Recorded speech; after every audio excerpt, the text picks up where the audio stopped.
ذرا توجہ فرمائیے. حضرت خالد بن ولید کا نام سنا ہے؟ یہ سیف اللہ ہے، اللہ کی تلوار. حضرت خالد بن ولید نے اپنی بیوی کو طلاق دے دی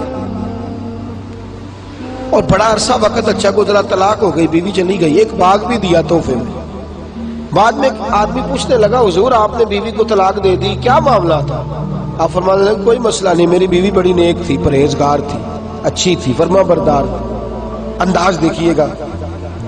کہنے لگا جناب عجیب بات ہے، طلاق بھی دے دی اور اچھی بھی بڑی تھی، کس بات پہ طلاق دی؟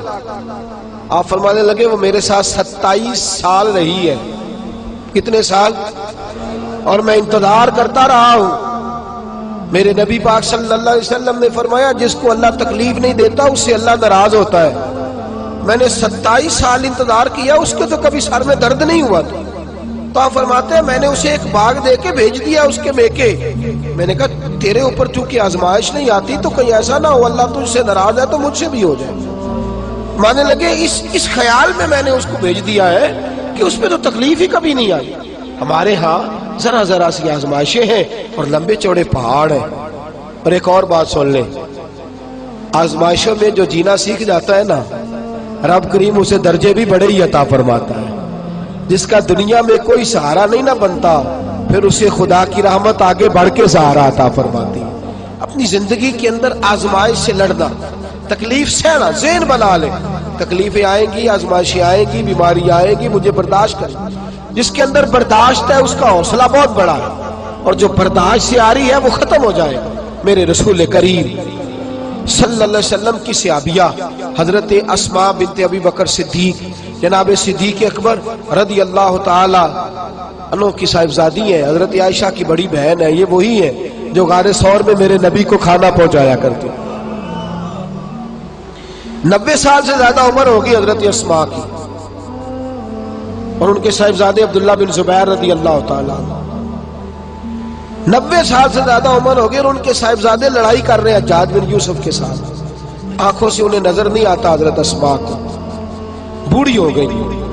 صاحبزادہ جہاد کر رہا ہے. حضرت عبداللہ بن زبیر اپنی والدہ کے پاس آئے اور آگے کہنے لگے اماں میرے کچھ ساتھی بھاگ گئے ہیں، کچھ کمزور ہو گئے، حجاج کے ساتھ میرا مقابلہ ہے. والدہ بڑا کم نظر آتا ہے، پریشان ہے، 90 سال سے زیادہ عمر ہے. اور ماں گلی میں جھگڑا ہو رہا ہو تو بیٹے سے کہتی ہے بیٹے تو اندر آ جا جلدی سے، تو نہ بیچ میں حصہ لے. والدہ سے آ کے پوچھتے ہیں اماں میں کیا کروں، حجاج کے خلاف لڑ رہا ہوں، بہت سارے ساتھی کچھ چلے گئے ہیں ڈر کے، کچھ جو ہیں وہ کمزور پڑ گئے، کچھ نے وہ بزدل نہیں ہے، وہ کمزور نہیں، لیکن انہوں نے حکمت سمجھی ہے تھوڑی دیر کے لیے چلا جانا. ماں کہنے لگی بیٹے پہلے تو یہ بتا کہ تو حق پہ ہے کہ نہیں، دولت کے لیے تو نہیں لڑ رہا، اقتدار کے لیے تو نہیں لڑ رہا. کہنے لگے اماں قسم اللہ کی عزت کی میں حق پہ ہوں، میں فکر امام حسین کا وارث ہوں، میں ظالموں سے لڑ رہا ہوں. تو ماں کہنے لگی بیٹے جا. پھر والدہ کہنے لگی جا میرا بیٹا اور جا کے اس کے ساتھ لڑائی کر، اگر تو فتح یاب ہو گیا تو میں شکر ادا کروں گی، اور اگر تو شہید ہو گیا تو میں قیامت میں تیرے اوپر فخر کروں گی. تو کہنے لگے اماں وہ بڑے ظالم ہے، بوڑھی ماں کا حوصلہ دیکھ، وہ بڑے ظالم ہے، وہ تو مسئلہ کر دیتے ہیں، ناک کان گلا کاٹ دیتے ہیں، اتنا سخت میرا دشمن ہے. والدہ کہہ رہی ہے بیٹے سے، 90 سال کی بوڑھی اماں کہتی ہے بیٹا بکری کو ذبح ہوتے وقت تکلیف ہوتی ہے، کھال اترتے وقت تکلیف نہیں ہوتی. تکلیف تجھے ایک وقت ہوگی جب تیر لگے گا، جب تلوار لگے گی. ناک کان کاٹتے تجھے کیا تکلیف ہوگی، اللہ تجھے زیادہ اجر عطا فرمائے گا. جا مجھے بہادر کی ماں بننے کا شرف دے، بزدل کی ماں بننے کا شرف نہ دے. یہ دلیر ماں کا حوصلہ. یہ لفظ کیا کہ بیٹے کو بھیجا. حضرت عبداللہ بن زبیر لڑے، 14 دن تک آپ کی لاش لٹکی رہی، لیکن 14 دنوں تک آپ کے وجود سے خوشبو ہی آتی رہی. حجاج بن یوسف نے آپ کی ماں کو بلایا، حضرت اسماء آئی، کہنے لگا تجھے پتہ ہے تیرے بیٹے کی لاش لٹک رہی ہے؟ کہنے لگی کیا کہا؟ لٹک رہی ہے؟ ہاں تیرے بیٹے کی لاش لٹک. کیا کہتے ہو؟ تیرے بیٹے کی لاش لٹک رہی ہے. پھر بتا لو. تیرے بیٹے کی لاش لٹک رہی ہے. آپ فرمانے لگی شکر ہے اللہ کا، میرے بیٹے کی لاش لٹک رہی ہے، کہیں جھکی ہوئی تو نہیں ہے نا، کسی ظالم کے آگے جھک تو نہیں نا گئی، کہیں اس نے گلا کٹایا ہے کہیں جھکایا تو نہیں نا, شکر ہے میں اللہ تعالیٰ کا.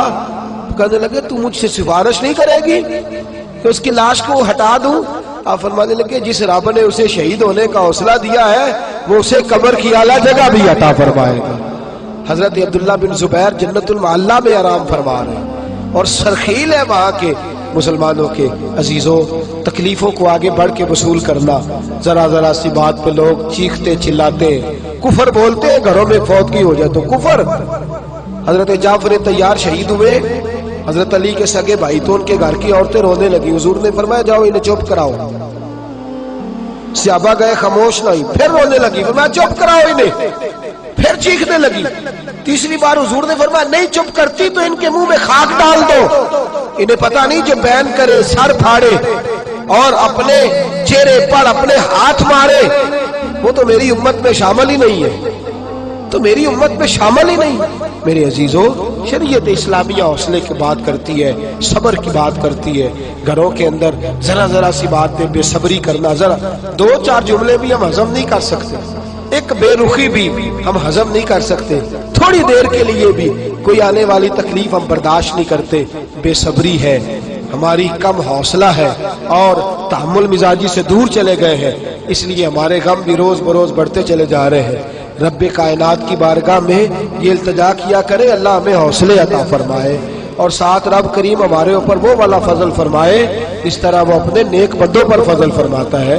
اور اللہ ہمیں حوصلے اور صبر کے ساتھ زندگی کے ایام گزارنے کی توفیق عطا فرمائے. ہمیشہ مدحت خیر الانام میں گزرے. دعا ہے یہ عمر درود و سلام میں گزرے. آخر دعوانا الحمدللہ.